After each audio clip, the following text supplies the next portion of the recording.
Selamat siang semuanya. Puji Tuhan hari ini kita sama-sama untuk bersama-sama mengikuti chapel pada siang hari ini. Teristimewa kita berkesempatan untuk kembali merenungkan sebagian kebenaran firman Tuhan. Mari sebelum kita sama-sama merenungkan firman Tuhan, kita bersatu di dalam doa. Mari kita berdoa. Bapa di surga, segala puji dan syukur Tuhan kembali kami haturkan padamu. Terima kasih Yesus, karena Tuhan begitu baik atas kami, sehingga siang hari ini Tuhan masih izinkan kami untuk boleh bersama-sama belajar sebagian dari kebenaran firman Tuhan. Mari Tuhan hadir di tengah-tengah kami. Tuhan tolong kami, sucikan kuduskan hati kami, sehingga kami diberikan kemampuan untuk bisa duduk diam, mendengar dengan baik, terlebih-lebih dapat melakukan di dalam kehidupan kami. Terima kasih Tuhan, berikan hamba-Mu Tuhan penyertaan, tuntun, kuasai melalui kuasa Roh Kudus-Mu, sehingga setiap perkataan yang hamba-Mu boleh sampaikan, semuanya ada di dalam tuntunan Tuhan. Terima kasih, dalam nama Yesus kami berdoa dan mengucap syukur, haleluya, amin. Hari ini kita akan sama-sama merenungkan firman dengan tema yaitu Paulus menentang ajaran sesat. Dalam Kolose 2 ayat 6 sampai 23 ini kemarin sudah disampaikan oleh Ibu Irma dan saya akan melanjutkan bagian yang kedua. Saya akan bacakan ayat 16 sampai 23. Demikian bunyi firman Tuhan. Karena itu janganlah kamu biarkan orang menghukum kamu mengenai makanan dan minuman, atau mengenai hari raya, bulan baru, ataupun hari Sabat. Semuanya ini hanyalah bayangan dari apa yang harus datang, sedang wujudnya ialah Kristus. Janganlah kamu biarkan kemenanganmu digagalkan oleh orang yang pura-pura merendahkan diri dan beribadah kepada malaikat, serta berkanjang pada penglihatan-penglihatan dan tanpa alasan membesar-besarkan diri oleh pikirannya yang duniawi. Sedang ia tidak berpegang teguh kepada kepala, dari mana seluruh tubuh yang ditunjang dan diikat menjadi satu oleh urat-urat dan sendi-sendi menerima pertumbuhan ilahinya. Apabila kamu telah mati bersama-sama dengan Kristus dan bebas dari roh-roh dunia, mengapakah kamu menaklukkan diri pada rupa-rupa peraturan, seolah-olah kamu masih hidup di dunia? Jangan jamah ini, jangan kecap itu, jangan sentuh ini. Semuanya itu hanya mengenai barang yang binasa. Barang yang binasa oleh pemakaian dan hanya menurut perintah-perintah dan ajaran-ajaran manusia. Peraturan-peraturan ini, walaupun tampaknya penuh hikmat dengan ibadah buatan sendiri, seperti merendahkan diri, menyiksa diri, tidak ada gunanya selain untuk memuaskan hidup duniawi. Amin. Demikian pembacaan firman hari ini. Berbahagia kita semua yang sudah membaca, merenungkan, terlebih yang mampu melakukan dalam hidup sehari-hari. Saudara-saudaraku yang terkasih di dalam Tuhan Yesus Kristus, sedikit saya akan menyampaikan kembali latar belakang dari Kolose ini. Ya, sebenarnya kalau kemarin Ibu Irma itu menyampaikan bahwa ada satu pesan penting, jangan sampai tertawan oleh ajaran-ajaran sesat. Nah, hal yang dapat kita amati di dalam kitab Kolose ini adalah kepedulian Paulus, ya, Rasul Paulus. Bagaimana Paulus ini memberikan perhatiannya yang sangat luar biasa. Sebenarnya dia tahu bahwa jemaat Kolose itu bukan hasil dari pekerjaannya. Bahkan Paulus sendiri belum pernah ke Kolose. Tetapi dia menunjukkan kepeduliannya dengan memberi perhatian dengan lembut. Seolah-olah jemaat Kolose salah satu jemaat yang menjadi tanggung jawabnya. Apa bentuk kepedulian Paulus? Paulus mengingatkan identitas mereka di dalam Kristus. Kenapa Paulus mengingatkan? Supaya mereka ini jangan ditawan oleh pengajaran palsu. Jangan ditawan oleh pengajaran palsu. Identitas apa? Identitas sebagai murid Kristus. Mereka telah menerima Kristus dengan harapan bahwa mereka itu bisa berakar di dalam Kristus dan dibangun di dalam Dia, yaitu di dalam Kristus. Mengapa harus di dalam Kristus?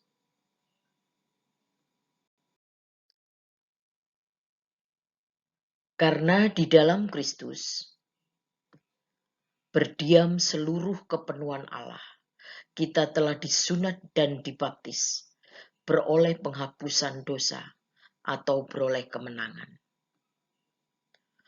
Untuk apa peringatan atau nasihat ini diberikan? Paulus menggunakan metafora atau gambaran medan peperangan ketika bicara berkaitan dengan pergumulan jemaat.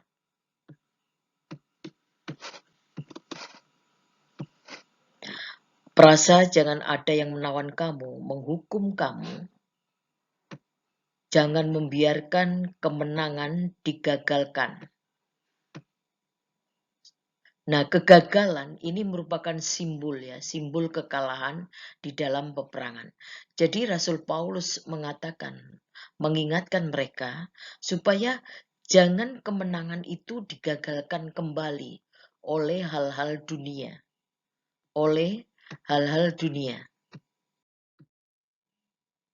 Intinya, di sini Rasul Paulus mengingatkan bahwa mereka itu bukan hukuman atau tawanan lagi.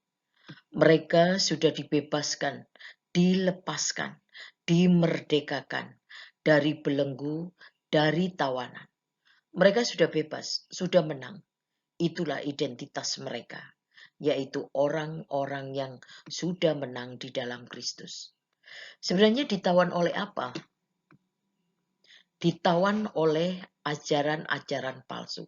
Jadi Rasul Paulus tidak menginginkan bahwa mereka ini itu nanti kembali ditawan oleh ajaran-ajaran palsu, ajaran-ajaran sesat yang ada pada waktu itu. Jadi palsu di sini menggambarkan pengajaran sesat atau false teaching. Karena natur pengajaran tersebut ini menipu dan memanipulasi. Jadi misalnya nih pura-pura merendahkan diri dalam beribadah, padahal itu hanya kepura-puraan, kepalsuan atau kebohongan. Nah, di dalam Kolose pasal 2 ayat 16 sampai 23 ini, dalam bacaan ini Paulus mengingatkan untuk tidak ditawan, dibelenggu lagi dengan berbagai hal-hal yang bersifat sementara. Rupa-rupa peraturan, jangan jamah ini, jangan jamah itu, jangan kecap ini, jangan kecap itu, jangan sentuh ini, jangan sentuh itu. Semua ini hanya mengenai barang yang binasa. Semua peraturan-peraturan itu buatan manusia, ajaran manusia, perintah manusia. Walaupun peraturan itu nampaknya penuh hikmat, merendahkan diri, menyiksa diri, tetapi semuanya itu gunanya hanya untuk memuaskan dunia. Jadi perikop kita saat ini di ayat 16-23 ini bertema atau berjudul carilah perkara yang di atas. Sebenarnya apa maksud perkara yang di atas ini? Perkara apa? Yaitu perkara-perkara yang diperintahkan Tuhan, yang diinginkan Tuhan untuk kita kerjakan. Mengapa? Karena apa yang Tuhan inginkan adalah perintah Tuhan sendiri, bukan manusia. Perkara di atas adalah perkara yang memuaskan Tuhan, memuaskan Allah, bukan memuaskan diri sendiri atau memuaskan dunia. Kalau perkara dunia, ini tadi sudah dicontohkan ya. Peraturan-peraturan yang berasal dari dunia atau manusia. Jangan kecap ini, jangan kecap itu, hanya berkaitan dengan hal-hal yang dunia saja. Segala sesuatu yang berkaitan dengan dunia, baik itu kesenangan, hobi, dan sebagainya, yang berasal dari dunia, itu hanya sifatnya sementara dan bisa binasa. Tetapi perkara di atas, ini adalah perkara yang tidak membawa kepada kebinasaan, tetapi kepada hidup yang kekal.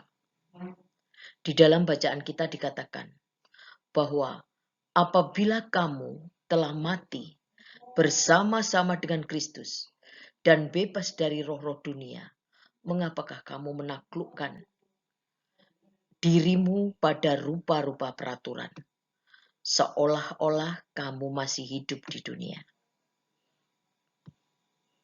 Jadi di sini jelas ya dikatakan bahwa ketika kita sudah mati bersama-sama Kristus, maka kita sudah menang dari dosa. Sekarang pertanyaan pada diri masing-masing. Bapak, Ibu, anak-anakku sekalian, tanyakan pada diri kita. Apakah saat ini kita adalah orang-orang yang berada di dalam tawanan? Ataukah kita sedang ditawan oleh hal-hal dunia?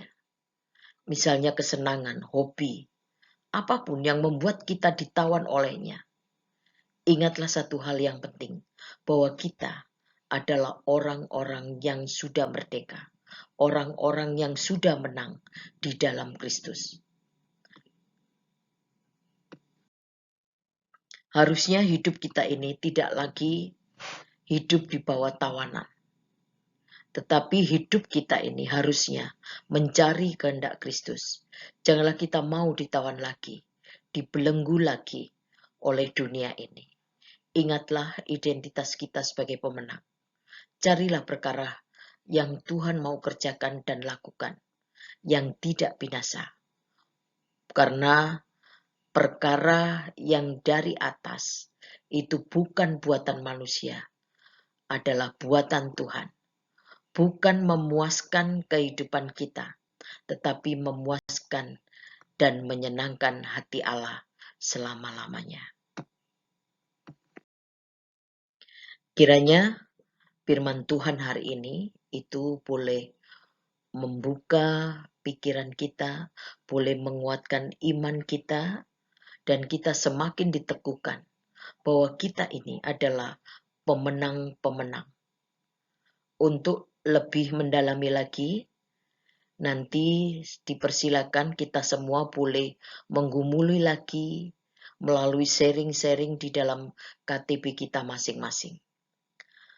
Saya percaya bahwa Tuhan yang akan memberikan kemampuan, Tuhan yang akan memimpin kita untuk bisa memahami hal ini melalui sharing kita, dan akan didampingi oleh Bapak Ibu guru yang menjadi pendamping KTP masing-masing.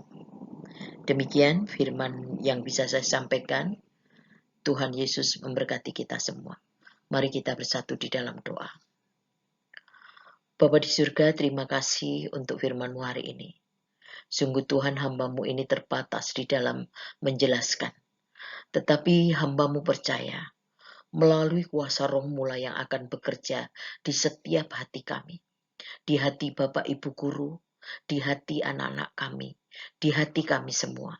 Bekerjalah Tuhan, berikan kami kemampuan untuk memahami, untuk mengerti apa maksud Tuhan yang hendak Tuhan nyatakan bagi kami saat ini. Dan kiranya kami boleh memahami sungguh-sungguh dan boleh melakukan di dalam kehidupan kami. Terima kasih Yesus, di dalam nama Yesus Kristus kami berdoa dan mengucap syukur. Haleluya. Amin.